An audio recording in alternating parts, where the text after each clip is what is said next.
Hey, all you holistic hipsters out there, it's that time. So grab your chalice of choice and sit back and sip along with us. We would love to welcome you to the Tea Podcast, where we spill the tea on all things holistic in the pet grooming industry.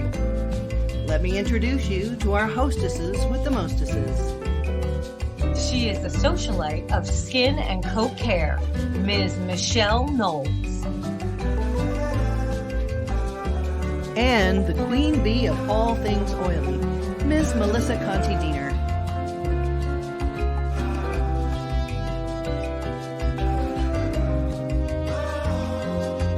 And guest host, a cute little kitty with murder mittens, Erin Shank.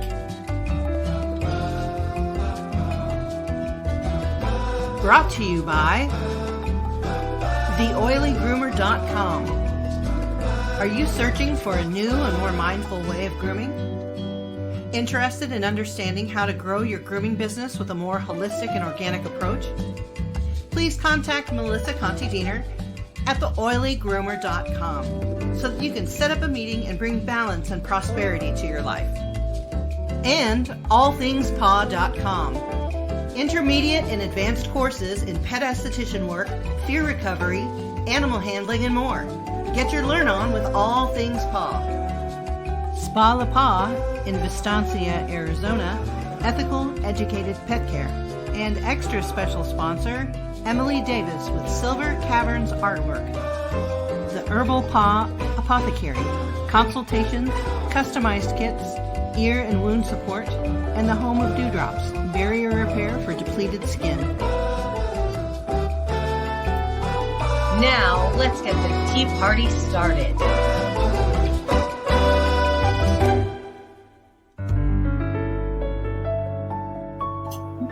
All right. Oh my gosh. Here we are.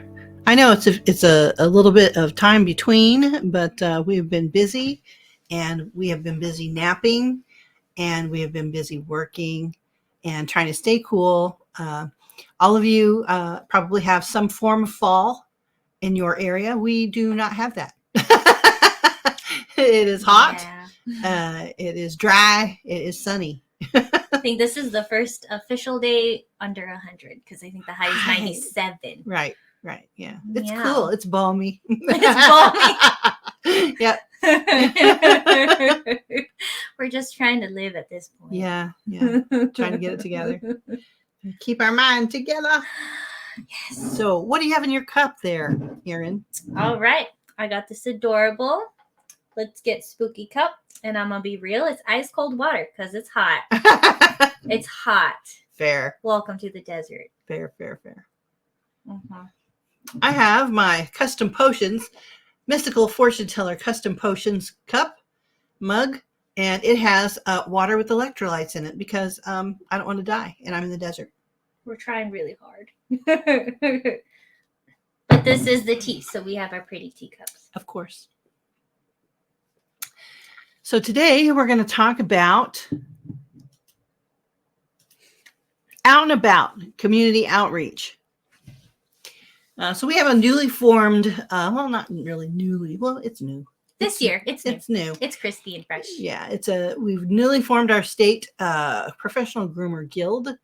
It is our state association, and we are going to make this work because it is awesome, and the people who are participating are awesome. And we are having one of our first community outreach events at Paradise Valley Park this coming Sunday, and we're going to have booths and face painting and candy and creative styling contests and Bubbles. Trick or Are we treating. gonna have a costume contest Yes, I believe so. for dogs and for people? I think so. For dogs and for children. That's what I thought. I want to say. Yeah, so we are doing that, and of course we have vendors there. We're gonna have somebody that has ices. Is that what he does? He has freeze-dried treats. Oh, freeze-dried treats. Ices, freeze-dried treats. Same, whatever. So yeah, it's going to be a fun time, and it's just short, between 10 and 3. 10 and 2. 10 and 2. 10 and 3 is clean up, okay? 3 for us. Right.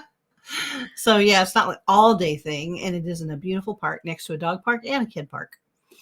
So hopefully we'll have really good attendance.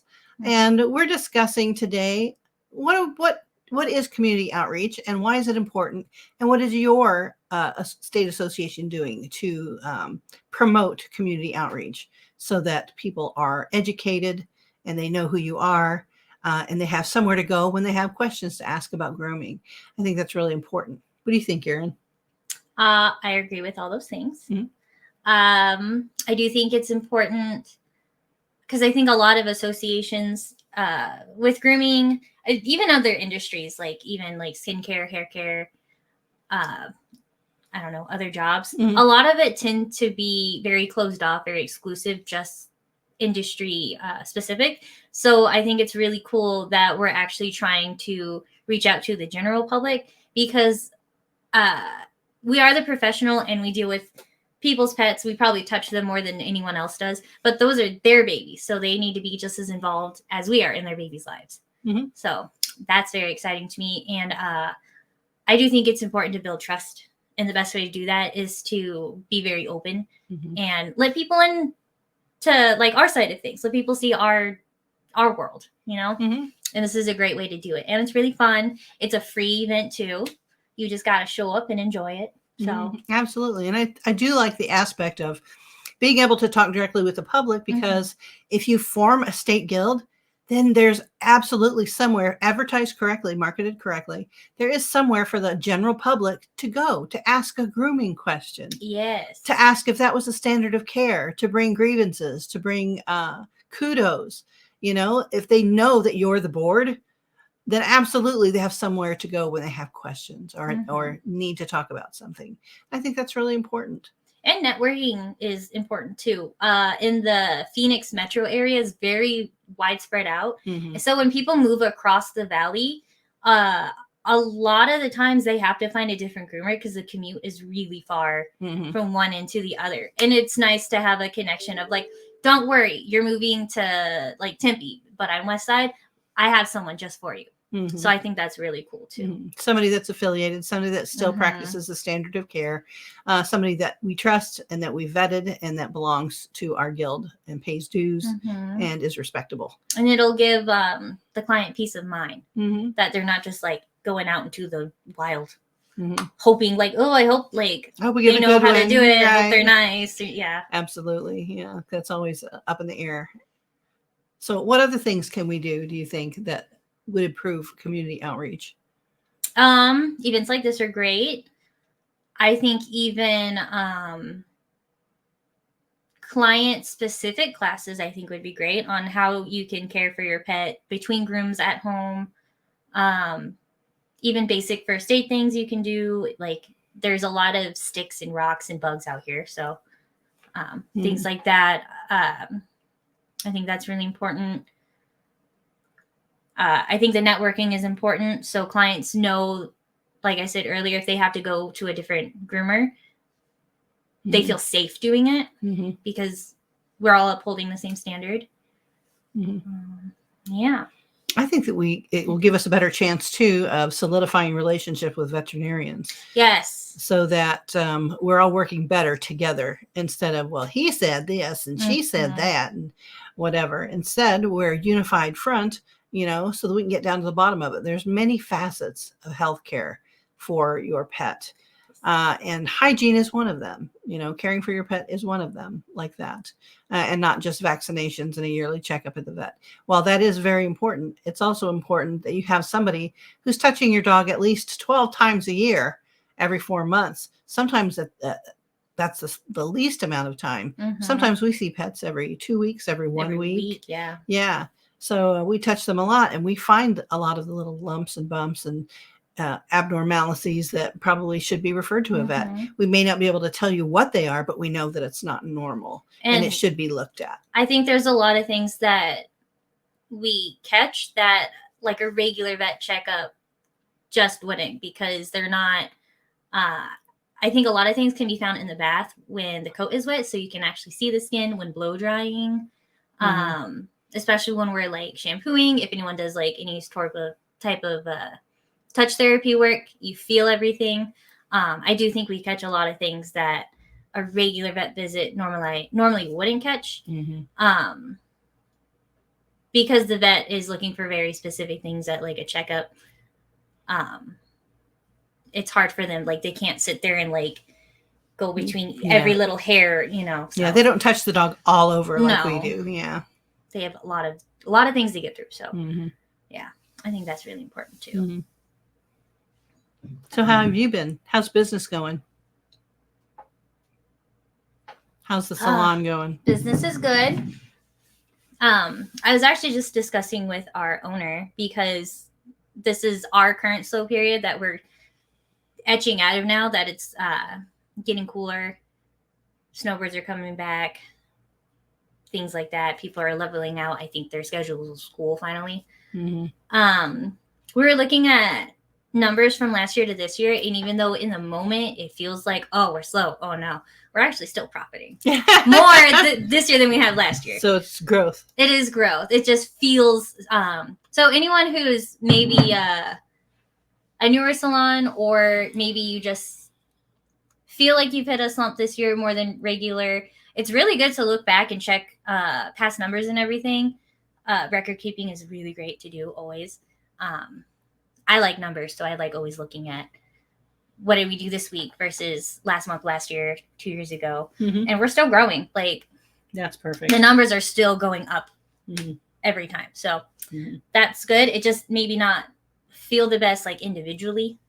Right. But and it's a funny thing. Like we have our like a set slow season every year, and every year it affects us a little less. But in the moment of it, it's still like, oh God, like we're so slow compared to like but we're still grooming. Like there's Absolutely. still everyone still has dogs. There's still dogs to do. But We're just not to our eyeballs in it, right. I guess. Yeah, absolutely. So we're doing great. We just hired a lovely new groomer, Celeste. Shout out. She's so delightful. She's fresh out the womb, fresh out academy. Mm-hmm. So sweet. Very eager. Great Mm-hmm. listener.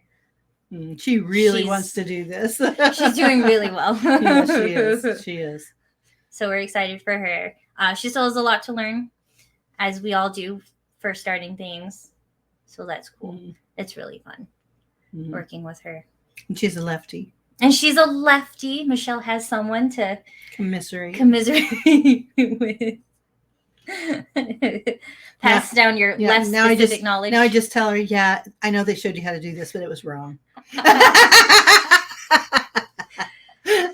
She doesn't know how quite to take me yet, but that's okay. I know. She's very concerned. She's like, but everyone was helping me. I was like, no. Us righties don't know nothing. It's Right, fine. nothing. Erin is literally perfect.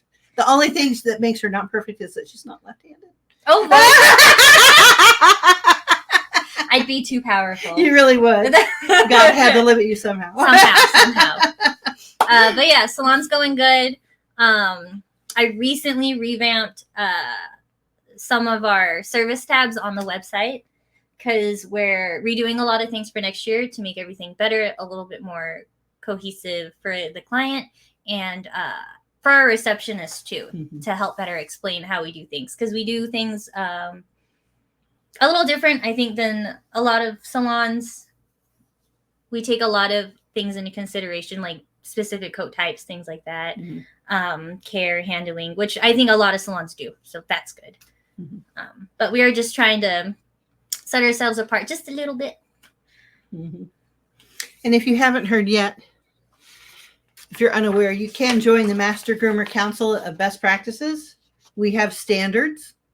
We all got together, a smattering across the country, and a couple of international people that are master groomers. And even if you're not a master groomer, you could absolutely join and have your voice heard. We developed Standard of Care, first edition. It is on the website. And I don't have it handy because I always forget. It's all of the first letters. Master Groomer Council of Best Practices. So it's the front letters of those.com. And you go there and you can download the first edition free in a PDF form. You can hand it to your clients. You can hand it amongst your staff. And that is the agreed upon of our council. That is the just basic standard of care. It doesn't mean that you have to follow everything in it to a T. It simply means that according to science, according to all of our experience and all of our knowledge that we've acquired from veterinarians and experience and working, That's just the basic of care. Now, I know most of us go above and beyond that, but for people who don't know what the standards are, I kind of really formed the group so that we could inform our client. Because clients, if they are educated, they ask better questions, they expect less because they understand what the process is. So once you explain the process to them and why, they're much more willing to leave their dog longer or shorter, and really complement the way you do things at your salon. Mhm. So, but they need to know what the process is, or they come in with all these expectations and they don't really know what's happening. Because a lot of people come in and say, "Oh, is this going to take an hour?" No, No. it's going to take longer than that because we are a therapeutic spa as well. We do a little bit more than just your, get it done, get it out, get it done, get it out, get the next one. So just depending on how you do your thing, if you explain to the client how it is and educate them, make a little pamphlet. It will help them help you do your job much better, and everybody's happy. And it's okay to explain to the client that different salons do operate in a different way. Mhm. None of them, that doesn't mean my salon's better than your salon or your Correct. salon's better than mine. It just means they operate this way and it works really well for them, but we operate this way and this works best for us. Correct. Either way, your pet's going to get the best care that we can give it, either here or there. Absolutely. And And if you read through the booklet, it's like 51 pages long. If you read through it, you'll see that these are just basic standards of care. This is just basic foundational things that we do as groomers and as estheticians. So, you can go above and beyond that. You can schmutz it around a little bit so that it forms, as long as the pet is receiving love and compassion and care and gentleness. I think that is the way to go, in my opinion. Everything else is artistic expression. Absolutely. That, so. Absolutely.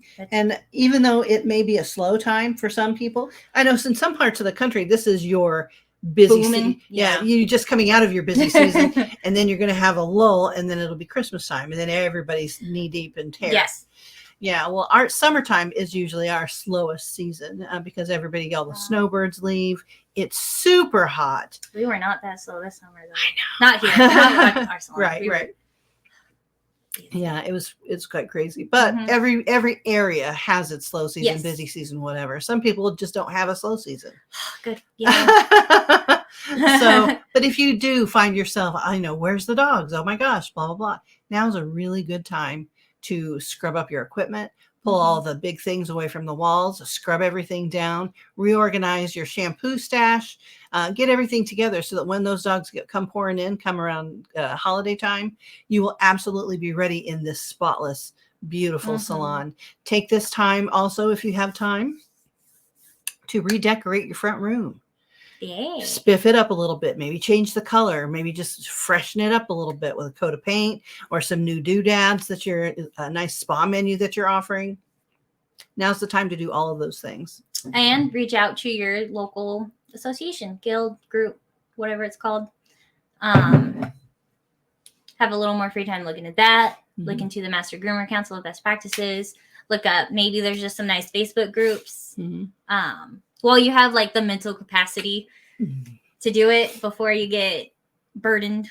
The glorious burden of super working with dogs, right? The dogs. It's great, but you're tired, but it's great. That's a great time to do it too. If you have a website, revamp your website. If you have, we have a therapy spa package booklet. I revamped that recently. Don't you do one seasonally? We do have our seasonal masks. We do, but I have it's a booklet of our regular different spa packages for therapeutics that I just updated a little bit that we have regularly. Amazing. Yeah, slow season. It always ends. Even my I get my eyebrows waxed. She even told me every year, no matter what, September and January, they're straight dead. It's just a thing. We have our lulls, our ups and downs, ebbs and flows. I know that we had some construction. Our street in front of our salon was completely closed both ways, and you had to come in through a back way or whatever. So I think that didn't help either. Yeah, that was our main road. But it was only for a couple of weeks, wasn't it? Yeah, because at least the section that our plaza's on, opened up completely now. The amount of nail trims we had this past week. because they're always We're waiting. insane. I think we did, and we're a small salon, like Yeah. we're small and boutique-y. We did 10 nail trims in one day. That's a lot for us. Plus a full day's grooming. Plus plus our regular schedule of dogs to groom. But you can so. tell a lot of them were just waiting for that construction to go away Yes. because it was just a mess. It was Yes. really a mess. So Yeah, I think, I don't know if it's true or not, but I feel like since it's an election year, a lot of road work gets done on election yeah, years it anyway. absolutely does. So if there's a lot of road construction in your area, don't be alarmed by that either, because once it's done or at least eased up, I think that's when you see most of your walk-ins or more people will call in, because we do, like Americans, we like our convenience, and if it's too inconvenient We won't do it. to do the roundabout way, it's like, I'm not doing it. I'll just wait till they're done. Exactly. And So I'll if you give can you go 2 more weeks until his nails need trimmed, exactly, it's fine. exactly. So And I will give you an inside scoop about road work. Everybody questions why at the end of the year they want to do the road work. What happens is my husband was in construction for many years, plumbing construction and whatnot. And according to him, they have so much money that's allotted to the streets and the sewage and the, getting all the things done in the road work. And if they don't spend it all within the allotted time, they don't get as much the next year. oh yeah. So they budget it. And if there's a bunch left over, that's when they go full hog at the end of the year or an election year. It's not just because it's an election year. And a lot of people think that. But if you notice, there's an actual cycle that every year when the year is drawing to a close, the fiscal year, you'll see a bunch of construction come up or whatever. They're spending up that money that they were allotted to do all these things so that they can get a good amount the next time, the next draw, if you will. So that's why that happens. I think some corporations work like that too. So Mm-hmm. fair. Mm-hmm. And it's nice having nice roads. So It is. it's fine. And sewage, sewers and drainage. Working infrastructure. Yeah. It's It is. so much. Absolutely. And I do want to give a shout out to Denise Hero. She is starting a rescue groomer relief fund. Oh yeah. And let's see if I can pull it up really quickly. Groomer relief fund. I always forget the name of it. Groomer relief.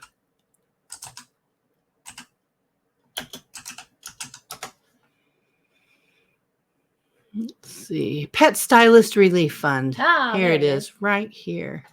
And I don't know how to put it up, but if you just search for Pet Stylist Relief Fund on Facebook, and it also has its own website as well.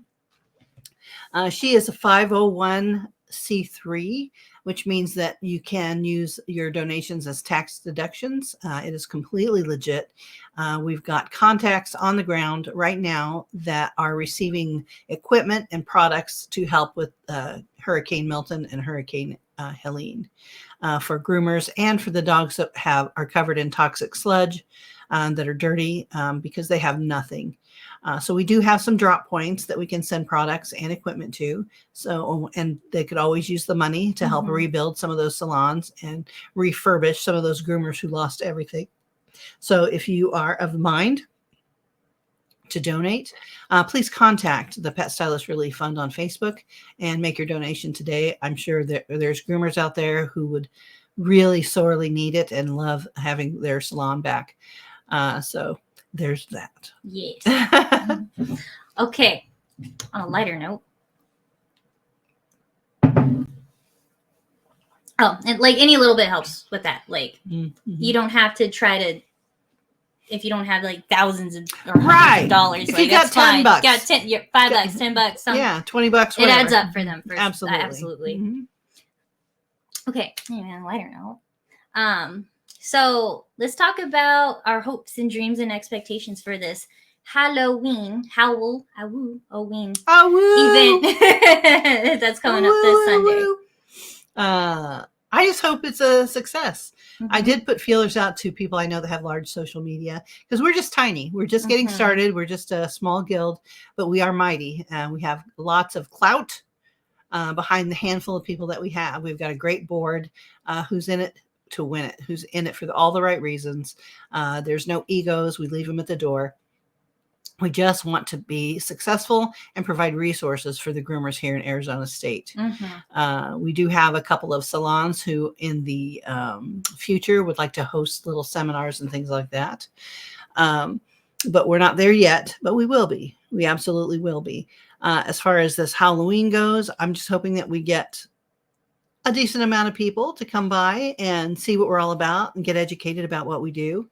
It doesn't cost anything, I don't believe. No, it's cost free to you. And anybody who's interested in forming a little event like that and doesn't know how to do it, reach out to us and we'll help you out. We'll show you how we did it, because you should be able to do this too in your area.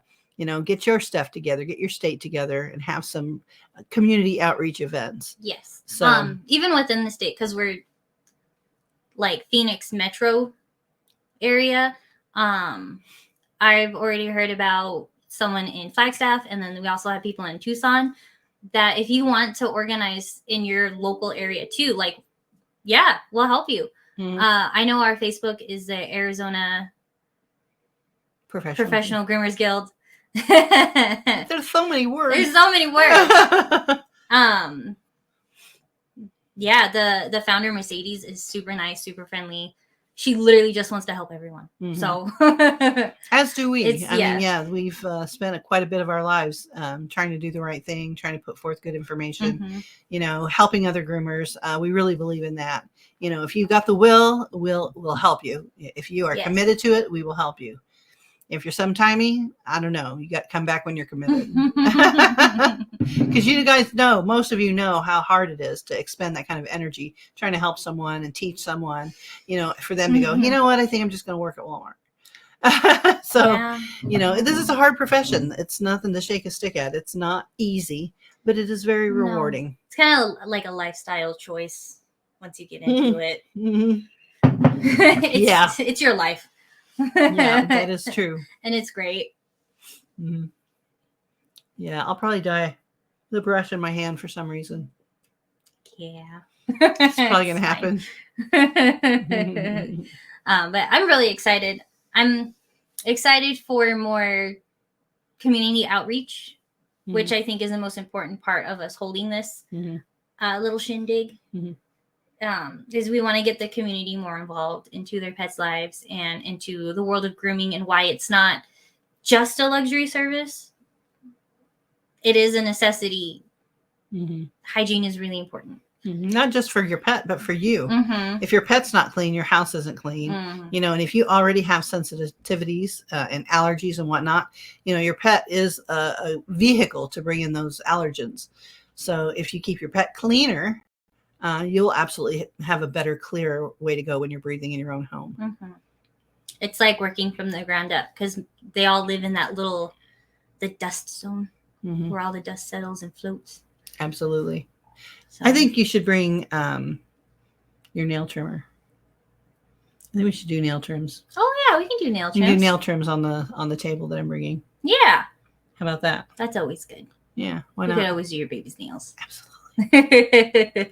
I mean, if we can't trim a nail, are we really groomers?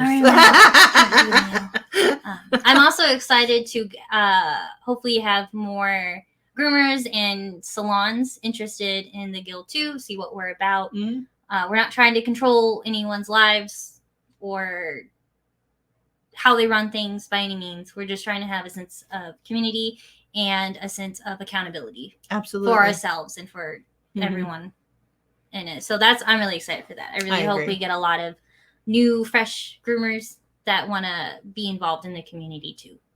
I think that'll be really cool. Because power is in numbers, and I think the more we can build, the more we can offer classes, and not even just grooming classes. Like if you need help on how to build your salon, run your salon, managing, client outreach for your specific area, sanitation, like anything, anything at all, managing your employees, anything. We're here for you. That's why we're doing this. That's why a guild is important. And when and if licensing comes along, you'll have a guild that is going to be in your corner. Yes, they're going to have your back. and not just a couple of individuals going, hey, we don't want that. No. You'll have an actual guild with professionals and a board that really will listen to your needs and see if we can be some kind of a buffer between what they're trying to do and what we need out of it. Mm-hmm. So I think it's really important. And I think every single state should be represented in that way by groomers for groomers. I agree. I mean, we talk about it probably every year. Someone brings it up, but it's coming. And every single time you hear about a pet death, we're one pet death closer to being regulated. Mm-hmm. So By people who don't necessarily understand the industry. So exactly. it'll be good to have your protection within your community from people who actually understand. Absolutely. Especially considering there's a lot of what's the word? Not confusion, but it's a lot of hearsay with a lot of incidences you hear in other salons, halfway across the country. And that brings a lot of scare to clients because they only see, a dog got hurt or a dog died in a salon. They're evil. Maybe not. You don't know that. Even without knowing all the circumstances. Without knowing, they just hear the one thing and then it just sets off an alarm in their brain, which it is scary, especially if we as groomers gatekeep our industry or our skill set, how we run things. The less we let people know, the less they're willing to trust us. So I think it's really important to be transparent. Be transparent. And I think our little, I keep calling it little. It's not that little. It's not little. I call big dogs little too. It just comes out of my mouth. Everything's little. I'm little. It's little. So I think the Halloween event will help a lot with bringing the clients together with us because it's opening them up to our world. And especially because we have the creative grooming competition that they can view and see. I know it's very 50-50 out in the general public about creative grooming. And people come in, they'll actually see that and they'll see a lot of the dogs, they're all fine. If you're doing creative grooming on your pet, they have to like it for it to work. And I think it'll be cool. I couldn't see putting a pattern on a dog you can't control. Oh, it won't. They won't. You can't do it. It won't happen. But most of the time, they really love the attention. They love the attention when it's all done, and people go, "Oh, look at you! You look like a zebra or whatever." And it is really good bonding between the groomer. Usually, it's their own personal pet too, so that's good bonding. And it's even good bonding just between groomer and the pet client too, since you spend so much time together. And Absolutely. It's typically pretty relaxing, for the pet too. It's like a little mini massage. And it is completely non-toxic. It is non-toxic. It doesn't hurt them. There's nothing in there that's going to make them suffer or fall out or anything like that. It's going to be fine. So I think it will be cool for the clients or just the general population to see creative grooming up close and personal. See it that the dogs are into it. They're happy. They're healthy. So that'll be good. Yeah, I think I'm really excited about that. More transparency to the client. I think the more clients are educated across the country, I think the better our jobs are going to be. I agree. Because they have a clear understanding of what's going to happen, what's going to go on, what's right and what's wrong. And if somebody does, make a mistake, we can have accountability for that mistake instead of just trying to shove it under the rug or not tell them or try to pull the wool over their eyes and whatever. You should always be very transparent about what happened. They are moving targets. They're very difficult to groom sometimes, especially if they're fearful or if they're happy. Sometimes if they're too happy, they'll injure themselves and then try to blame you. Yes. Yeah. I think it'll make the clients more understanding too. If an accident does happen, or especially if you're unable to do something, there'll be a lot more understanding of why can't you just do it? Right. Because I'm not torturing your dog. Yeah. That's why. And if we're to form some kind of relationship with this dog for the rest of its life, its grooming life, I'm not going to groom an enemy. I'm not making an enemy that I have to groom for forever. I want a friend. I want them to know that they can trust me. And if I go too far, they're going to tell me, and I'm going to respect that. There's other ways of working your way up to doing the things that they hate. We can absolutely acclimate them to do it, but not at one time, and not if they're fearful. So. And I think that's a big issue too. Just in general, a lot of clients don't typically understand why you are like, we're not doing this today. We can't do this today. We won't do this today.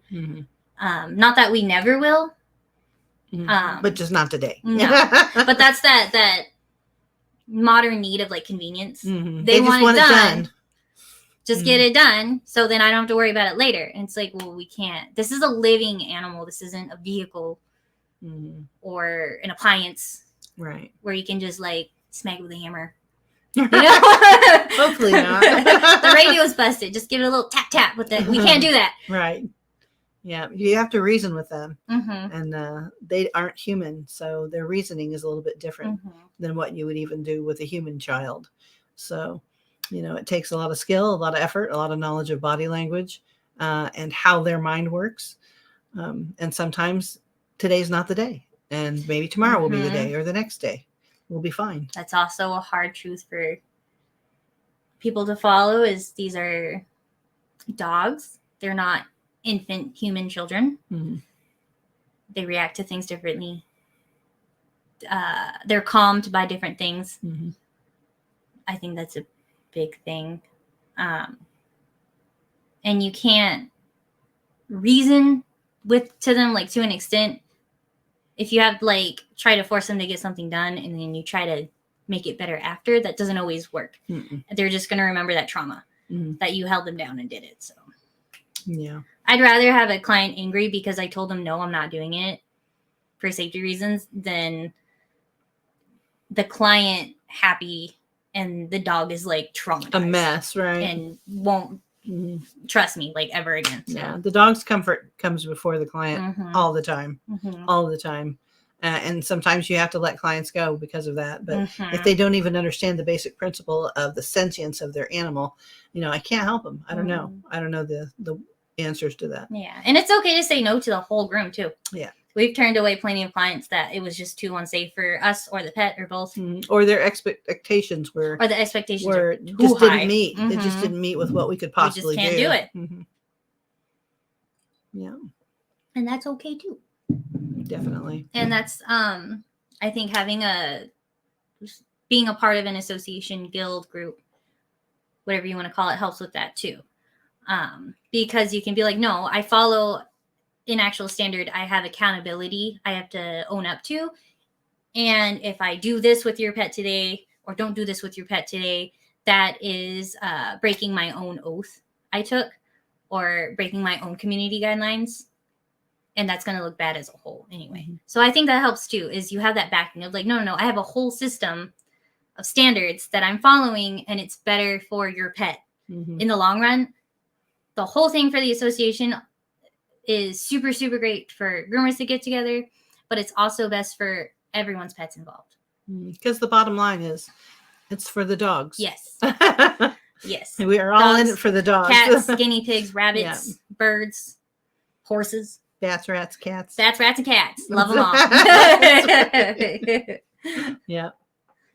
I think that's important. And you don't have to be a dog groomer. No. Our founder and president is exclusively cat grooming, and she's fantastic at it. Yeah, if you do, herpetology, if you just do lizards and whatnot, come on down. You're welcome too. Absolutely. Anyone who's in the animal industry, the animal care industry, trainers, whatever, can absolutely join and be a part of this community. I think the more diverse we are as pet caregivers, the more we can share information and give the best information we can to all of our clients. And I think that's really good. Everybody benefits from that. I think, and it all ties in together too, because how many times have we had issues where the dog we're grooming on the table maybe isn't like the best behaved for grooming specifically, but he's a great dog. And they're like, well, I took him to all this training and he did great with that. And he's got his little certificate.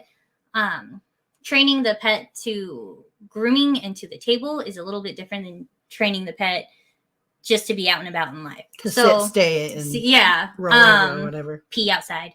Mm-hmm.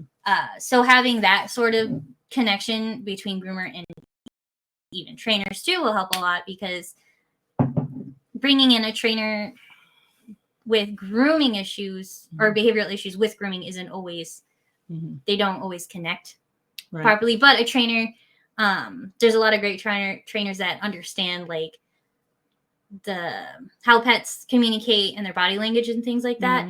And so if we can communicate the way we need to groom them to make it better for them with their trainer to help work with them. Right. Because if trainers don't know what we need, how do we expect them to help us? Yeah. You know, and they're really good at what they do. But if you can't tell them, if you can't articulate exactly what you need, passing in a closed space, you know, target tub, target table, you know, all of those things are really important. You can train the dog to familiarize themselves with the table, with the tub, with walking in a close proximity to another dog. And once we get those established as standards, I mean, the sky's the limit. It's the same thing like we were talking about earlier with vet care. We want to have great networking with vets, just like we do with trainers, just like we do with even like nutritionalists. Because it's all, everything that works together will make the little parts work better individually. I agree. You know what I'm saying? Yes. That's the whole thing about holistic care is you think about the entire pet, everything, the environment, the food, the home environment, you know, the breed, you know, all those things matter. So it'll be really cool for other pet professionals. Hopefully we'll show up too to the Halloween event. Yeah, I think it'll be great. I think if we all talk to each other, we don't need to gatekeep. I think sometimes certain, not that like industries as a whole, but there's certain people that get a little weird about the knowledge they have or the way they do things. And I'm not I'll tell you anything and everything. Like you can go on our Swallow Paw website and see literally all of our therapeutics we do. Like it's all laid out. If you want, it's not a secret. It's not a secret. It's not a secret. I've given clients printouts of exactly what I used in the salon and how I use it, how much I use it, for them to do at home too. The less we want to hoard, the better. I think. I think it's really important. I mean, just like we said, transparency, and even among each other. Like, I don't want to hide if I'm trying to work with like a pet trainer to help a dog, I'm not going to hide how I'm working with the pet, what I'm using on the pet. They need to know. Yeah. Because even if they disagree with it, that's okay. We can talk about it. I think that's a big thing, is the fear of like, well, what if they don't like how I'm doing it? Well, that's okay. Maybe we can talk about why they don't like it or why you don't like what they're doing. Maybe there's some common ground there. Things you haven't thought about. And I think it's okay to not do everything the exact same all the time. As long as like what you're doing is in the pet's best interest. Right. I agree. Fine. And I think if we're ultimately working with dogs, cats are a separate issue. We all know that. But if we're working with a lot of dogs love routine.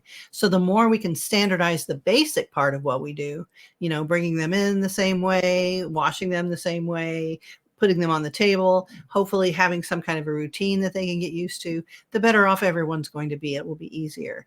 But if everything's all out and about, you know, it's going to be harder for a dog to transition to another salon should they move or be out of town or be taken care of by someone else. You know, standardization doesn't mean that you're trapped in some automaton state, but it does mean that you're providing a good, solid foundation of what's the word I just used? Routine for the dog. That's true, because every new employee, regardless of your experience, I give you a printout of the routine we do in the salon. Like just from check-in all the way to check-out. So yeah, I guess that is true. I'm like, listen, you don't have to follow everything exactly to a T, but these are really good guidelines, because even within the same salon, I want to know that it's okay if so-and-so next to me, if they have a dog that I regularly groom, the dog's going to be okay because it'll be the same general foundation to like the order of the groom. Mhm. Like, okay, we do nails at this time. We do the paw pads at this time, you know, things like that. And so that is important. I think that does help a lot, even within your one salon. Mm-hmm. And you don't have to do it like we do, but if your No. salon can find some kind of way to standardize the routine, Mhm. it helps everyone, especially if you trade dogs around. Like if they Yes. just come booked in and they're not really booked for anybody. Oh yeah, there's a lot. You know, of there's a salons lot like of that, yeah. salons like that. So if you can just kind of pull together and don't be rebellious. It's not about rebellion. And I am the number one anti-authoritarian in the whole wide world. However, it does behoove you to learn the routine and the flow of the salon Mhm. so that everybody's day can go a little bit smoother. Not all the dogs are so mean today and I don't know why. Well, it's you probably. It's all of them. Every single dog on my table today is not working out. I'm so angry. Yeah. Okay. I don't know how many times I've heard in times past Mhm.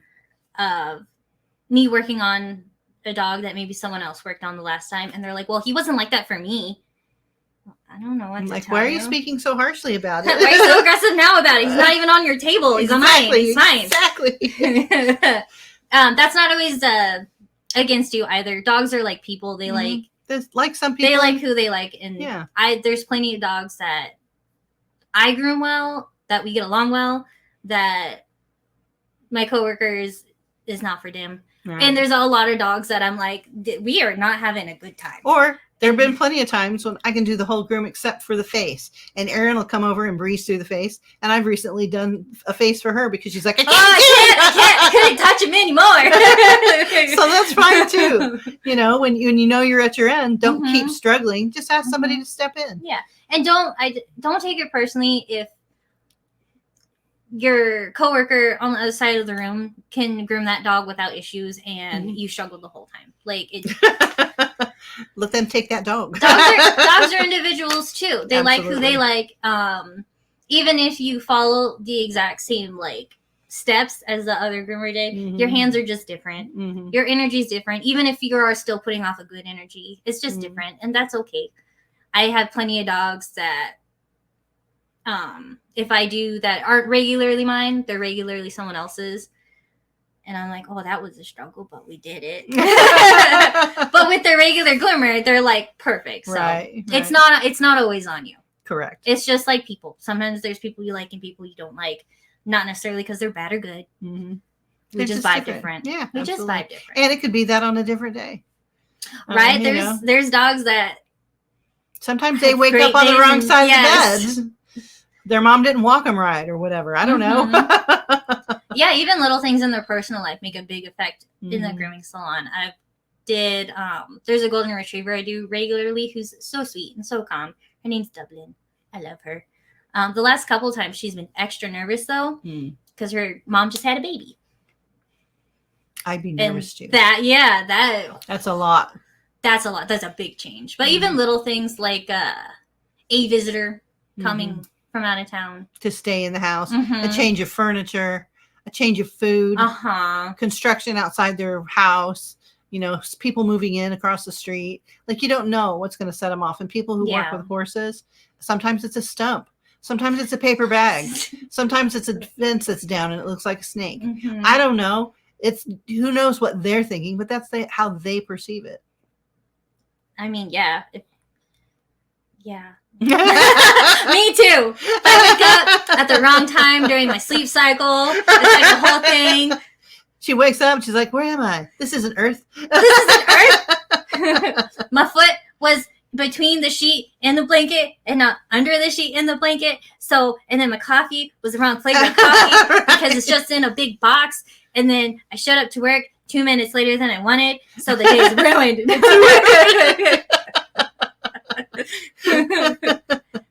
Yeah. That's dogs. Yeah, that's dogs. They're all have you described it before? It's like autistic deafblind children. Yeah, little autistic children for sure. You can't like if they react a certain way, they just react to stimuli. You can't Yeah, you can't Okay, be mad about mad it. at them for it. I think it's okay, like, to be frustrated, like, at the situation, but it's not the dog's fault. Right. I think that's a big Mhm. thing. Like, And it teaches you a lot by Mhm. having to deal with that and being more resilient Mhm. in your workplace and resilient when working with dogs, because they do require the largest amount of energy of compassion, you know, in order to get the job done sometimes. Mhm. And sometimes they just need a friend. They need a friend. You know, you're the groomer, but you got to be a friend too. Mhm. You know, that's somebody's best friend. And I would like to make them my best friend as well. I really do believe that. I think they're Mhm. all special in their own way, even the lumpy bumpy ones, even the old ones with one eye and a snaggletooth, even the ones with the bad hair that you can't put a straight, beautiful trim on like you could the other day. Even the spicy ones. Even the spicy ones that are mad and angry. They are cute as buttons, and I love them. That's why they spicy. They can get away with it. It's They're true. So cute. Because they're adorable. They are adorable.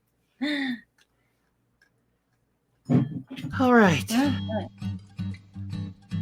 Well, We done did it. I think we did. Yeah, look up your local association. I think it's really important. I do too. And I think you can get a lot out of it.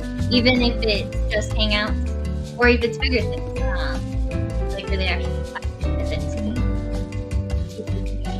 Absolutely. And educate each other. If each of you has a specialty, make sure all the others have a class by you at low or no cost, you know, because they're part of your circle. And if you're all having the same information that you're giving to these clients, wow, what a way to build up a community. What a way to build up a clientele for everyone involved. So I think that's a really special thing. So check out the Pet Stylist Groomer Relief Fund, Pet Stylist Relief Fund. Check out Master Groomer Council best practices. If you're in Arizona, check out the Arizona. Absolutely. And we'll see you. Stay cool if you're in the desert. And may your next sip be just as delicious as your last. Bye now.